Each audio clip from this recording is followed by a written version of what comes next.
सभी को नमस्ते दोस्तों। हम हैं शालिनी साहू। हमारे YouTube चैनल में शालिनी साहू में आप सभी का स्वागत करती हूँ मैं।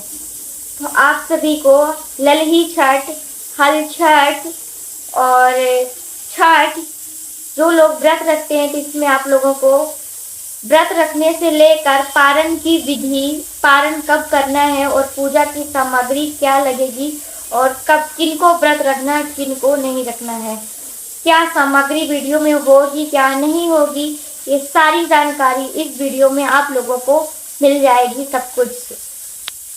तो आप लोग कैसे हैं? उम्मीद करते हैं आप लोग ठीक होंगे। और ये जानने के लिए, बताने के लिए आप लोग कमेंट में जरूर लिखें छठ मैया।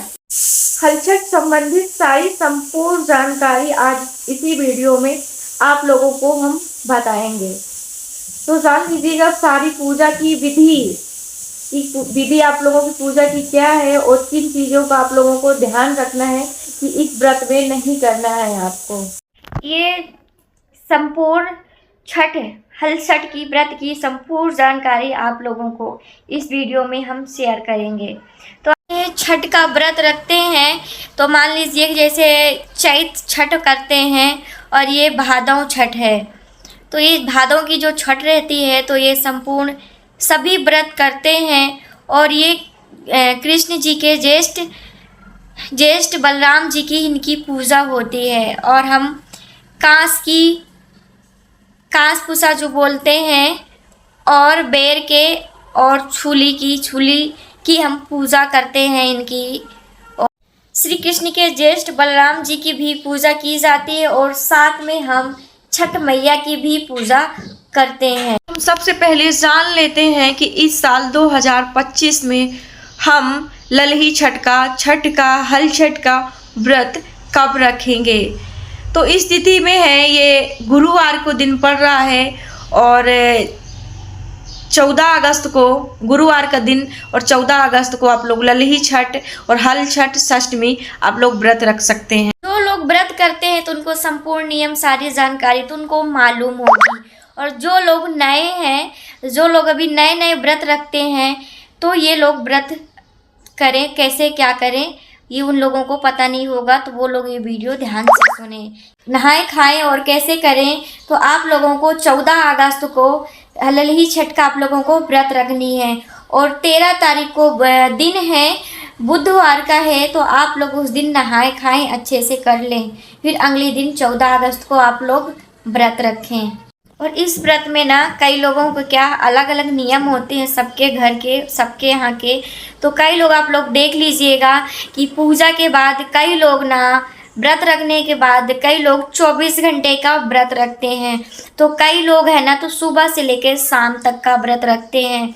तो जो लोग शाम तक का रखते हैं और जो लोग 24 घंटे का रखते हैं, तो देख लीजिएगा अलग अलग नियम होती, अलग अलग विधि होती है अपने अपने घर का। तो जो लोग हैं, कई लोगों से ही ये सब चीज़ें आप लोगों को सारी सामग्री इसी वीडियो में बताएंगे। तो क्या है ना, इसमें हल से जोती हुई चीज़ों का इस्तेमाल नहीं होता है, उसमें कोई अनाज का। अब जैसे आप लोग जिस दिन व्रत रखेंगे तो उस दिन भूल के भी आप लोग खेत में मत जाइएगा और कोई चीज़ ऐसा काम मत कीजिएगा। और अपने हल जो जोतते हैं, हल की पूजा करते हैं इसी दिन व्रत करके, और उस दिन आप लोग कई लोग पूजा भी करते हैं हल की।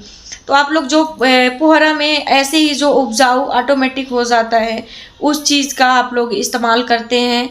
वो आता है, उसका चावल बोलते हैं, तो वो आप चावल का इस्तेमाल कर सकते हैं। और जैसे आप फल फ्रूट भी चढ़ा सकते हैं। और मिट्टी की कहे, किसी के यहाँ मिट्टी के जो होते हैं छोटे छोटे टुकड़े से होते हैं वो रखें। और कई लोग तो मिठाई की भी पूजा करते हैं। और कुछ लोगों तो अपने अपने श्रद्धा अनुसार है कि क्या आप लोगों को पूजना है, क्या आपके पास है।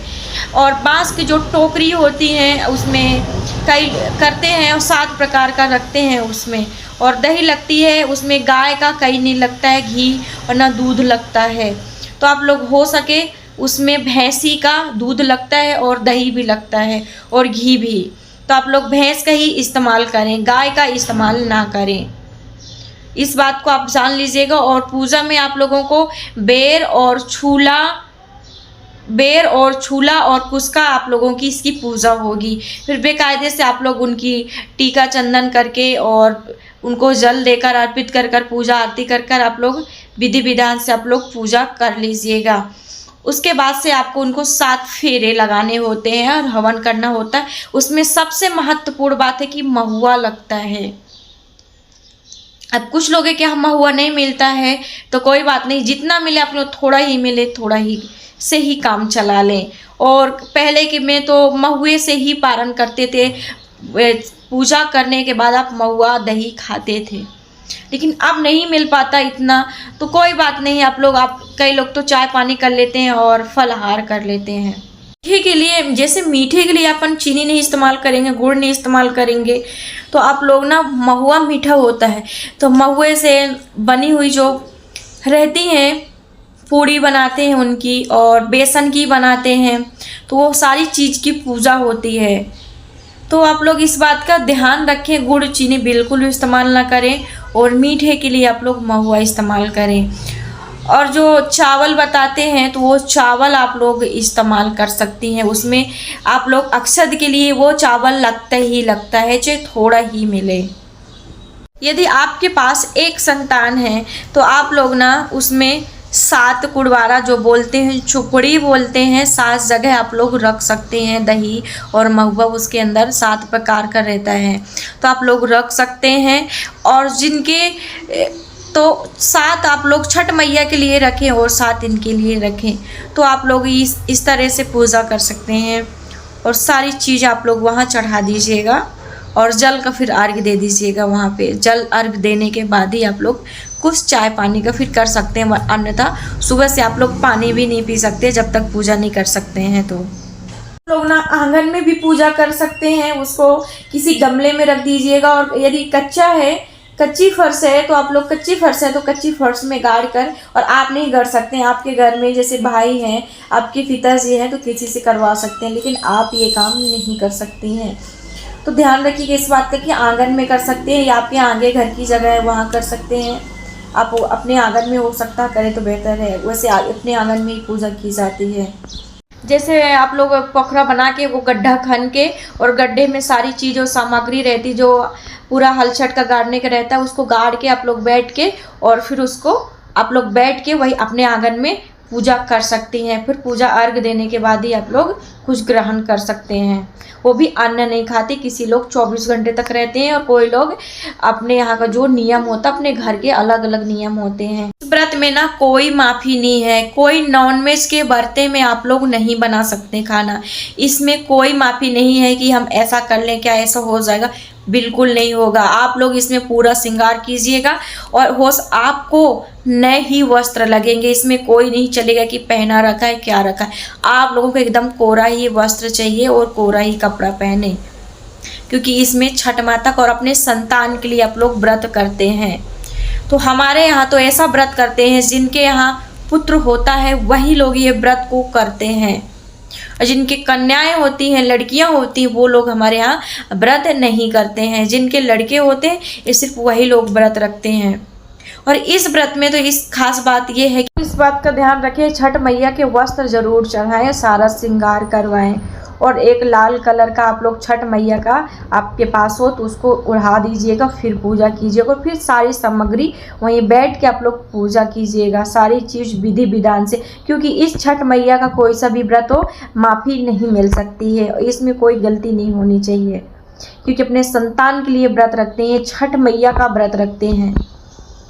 विधि से ना हल छठ और ललही छठ का, हल छठ का व्रत रखते हैं और मनाते हैं सभी लोग। तो उम्मीद करती हूँ कि ये सारी विधि आप लोगों को जो आपके साथ शेयर की हैं तो सारी बातें आप लोगों को समझ आ गई। दोस्तों आप लोगों से एक छोटी सी रिक्वेस्ट है कि आप लोग ना सब्सक्राइब हमारे चैनल को ज़रूर कर दीजिएगा, क्योंकि और लाइक कर दीजिएगा, क्योंकि आप लोग ना एक आपके लाइक से हम लोगों को हिम्मत मिलती है, प्रेरणा मिलती है, वीडियो बनाने की हिम्मत मिलती है। तो आप लोगों को सारी विधि और सारी सामग्री बता दिए कि उसमें क्या लगना है और कैसे होना है। तो व्रत रखने से और पूजा करने की विधि चलिए आप लोगों को पूरी क्लियर हो गई, समझ आ गई होगी। चलिए बात कर लेते हैं अगला कि कब है उसकी तिथि और क्या उसका मुहूर्त है और कब पूजा करनी है। अगस्त सुबह 4:24 में ये शुरू हो जाएगी। आप लोग पूजा पूरा दिन कर सकते हैं। और हल छठ तिथि का समापन कब होगा, तो उसका 15 अगस्त को 2:07 में होगा। ये ललही छठ को ना सब अलग अलग राज्यों में नाम से जानते हैं, जैसे ललही छठ हो गई, हल छठ हो गई, छठी मैया हो गई। तो सतना में यही जानते हैं छठी मैया हल छठ। तो शुद्ध भाषा क्या हल छठ है। तो हमारे इधर क्या बोलते हैं हल छठ है। तो एक दिन सुबह से ही सारी तैयारी करते हैं और सारा दिन उसी दिन करते हैं। और ये 15 तारीख को आप लोग अगले दिन ही पारण करें, नॉर्मल पूजा करें और फिर आप लोग अन्न खा सकती हैं। तो आई होप आप लोगों को सारी वीडियो में सारी बातें आप लोगों को ललही छठ से संबंधित सारी जानकारी आप लोगों को समझ आ गई होगी। ख़त्म करते हैं अगले वीडियो में, नेक्स्ट आप लोगों को मिलते हैं। तब तक के लिए आप लोग कमेंट में ज़रूर लिखिएगा जय छठी मैया।